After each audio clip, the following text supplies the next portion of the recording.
What is up, everyone? Today we're just going to be doing a couple little upgrades and maintenance, I guess, to the Integra. Obviously, we're back in my garage in Montana, so these are the parts we're going to be messing with today. The only thing we're not going to be putting in are the seats. My buddy Hunter gave these to me, so shout out to him. Appreciate it.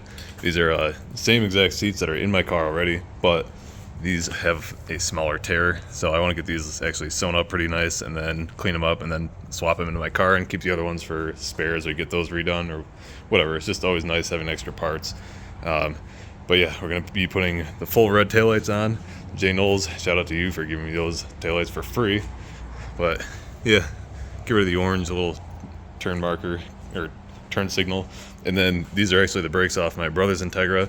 Shout out to him. He gave me these for free as well. We upgraded his to big brake type R conversion. So I got a video on that. Not sure if it's going to be before or after this video, but yeah, that's where the parts came from. Thank you guys for all the parts, literally all free, and it's just sick. And I really have no reason for drilled and slotted rotors. It's just my brakes are so warped right now. The rotors are so bad.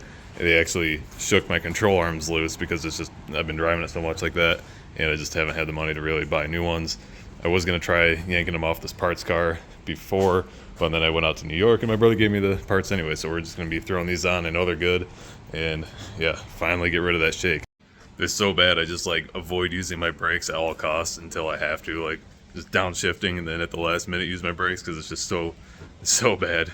But I have a little clip I'll throw in here.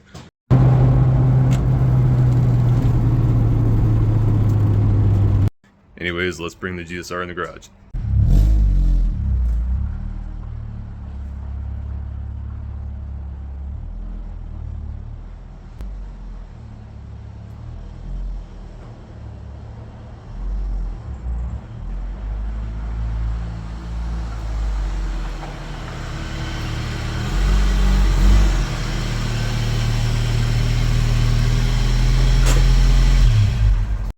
And for anyone that doesn't know the car already or is new to the channel, this is my 97 Acura Integra GSR that I've been doing a budget restoration on.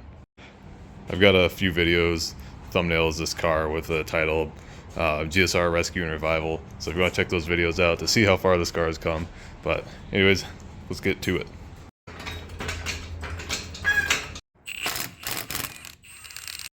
My brother also bought me these lug nuts like mad long time ago for my birthday or something. I've had them on so many different cars and it's still good. I forget what brand they are, but they're a really good brand. I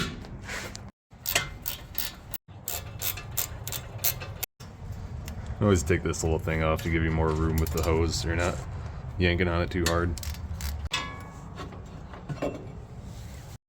And never let your caliper hang by the hose, obviously, but I just propped it up on an oil jug.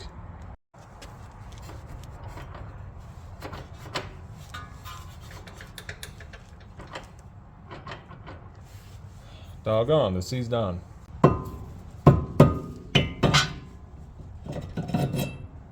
Now here's the question of the century. Does this rotor go on this side, or does this rotor go on this side? So I'll tell you, about 99% of rotors are going to go like this.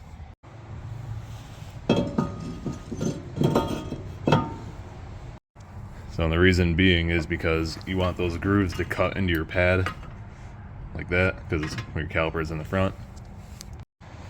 It's just weird because it doesn't look normal. You'd think you'd want it to be directional the other way, but that's just how it works with the friction, because I don't know, science. But a lot of times you'll get the fins on the inside that are also directional, but these are just regular straight grooves. But you'll also want those going the same way, and you can only put them on one way, but that's just another indicator that you want them digging into your pad rotational wise.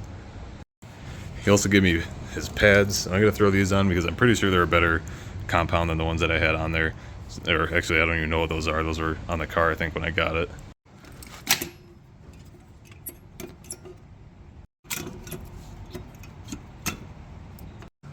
Yeah, the pads my brother gave me also have a lot more meat on them too, so definitely be using these. And then you're always going to want some anti-seize on all your contact points where the pad touches, like in here and so forth. I'm going to pull these pins out and check them once I put the caliper back on. And since those pads are like a lot newer, I'm gonna have to push the piston back in to get them to fit on the rotor. So before you do that, you always want to pop the reservoir so you're not trying to force suction or against suction or whatever. My brake fluid is nasty. I gotta get someone to help me bleed these brakes. Another thing to check for when you're doing your brakes is stuff like this. There's junk on the inside of the caliper. Also on the piston, I already took some off there, but that'll cause your pad to wear unevenly, or it might give you some sort of vibration or shake, but yeah, always clean that up. So I'm gonna put the bracket back on, pull the caliper off itself, and then clean that up easier.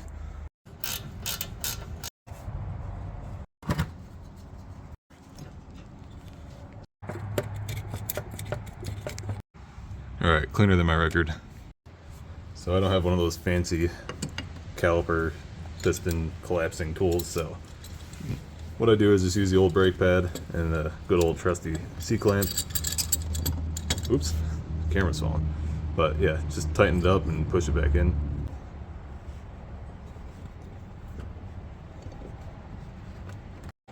Alright, now that's good to go.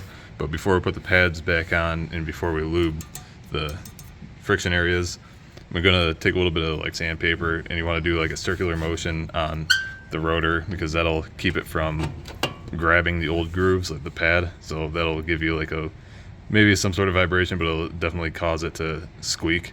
So yeah, just resurface it.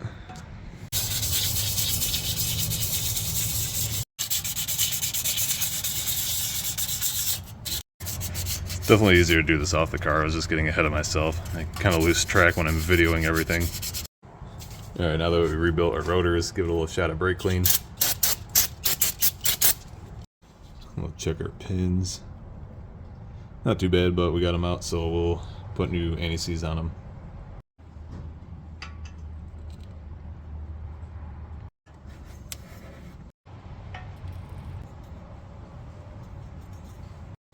And when you're installing your pads, you always want the long thing on the inside of the car and on the trailing side, so the bottom, whatever, would be pulling it away. So, like this.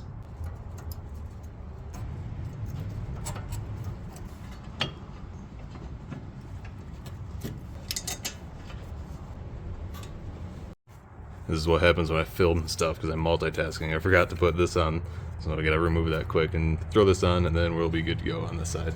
Alright, now I'm gonna do the other side off camera because it's just way quicker and it's exactly the same, just the opposite side. Alright, let's get this thing back on the ground. Don't forget to put your cap back on. It will be over full at first, but once you pump the brakes and get the pads back to the rotors, it'll go down. So just double check it afterwards as well. See if you need to top off or remove some because you don't want too much fluid in here either. Yeah, never forget to pump your brakes before you drive. And that goes with any brake job because you'll have no brakes for the first pedal push. So you just don't want to forget that. Doggone, I just swung my door open. Wasn't even paying attention. Look how close that is. Whew. Oh my Atlanta. I'm so bad at multitasking, filming and working on cars. Always torque your wheels to spec. To the scrapyard they go. Alright, now I'm going to flip the car around and then get these taillights installed quick.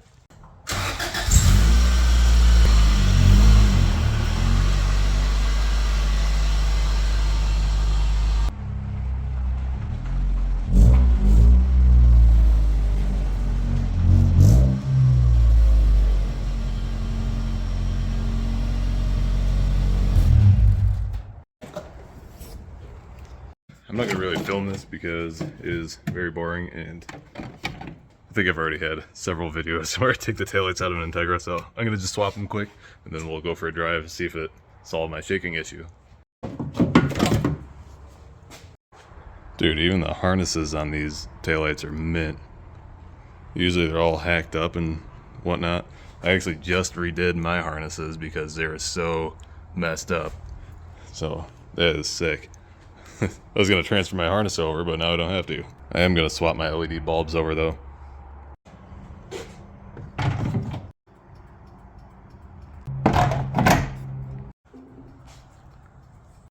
Alright, everything seems to work. Get these dryer sheets out of here. I threw a bunch of dryer sheets in my cars for when I was in New York, so I didn't get any mice in there. Apparently it works. I'm not sure. I always did it in New York when I stored my EF in the garage for winter and never had a mouse in it, so not sure if it works or not, but just the tip, I guess.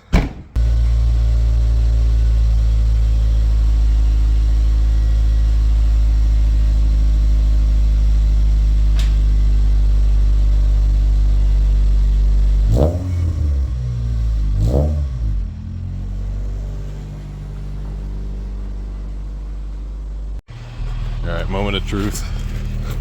Alright, let's see what happens. Let's see, put it in neutral and hit the brakes. Oh yes, no more shaking. Oh my gosh, so good now. It's just, I hated touching my brake pedal at all costs.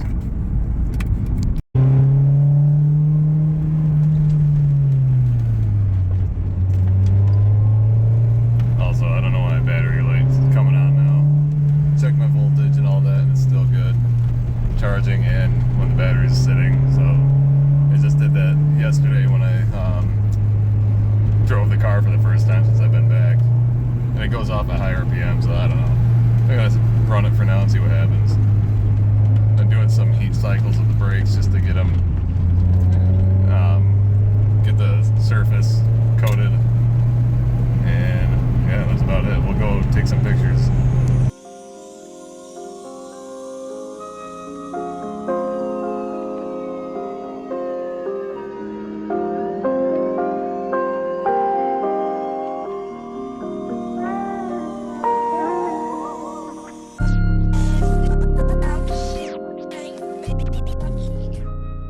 Alright guys, that's going to be it for this video.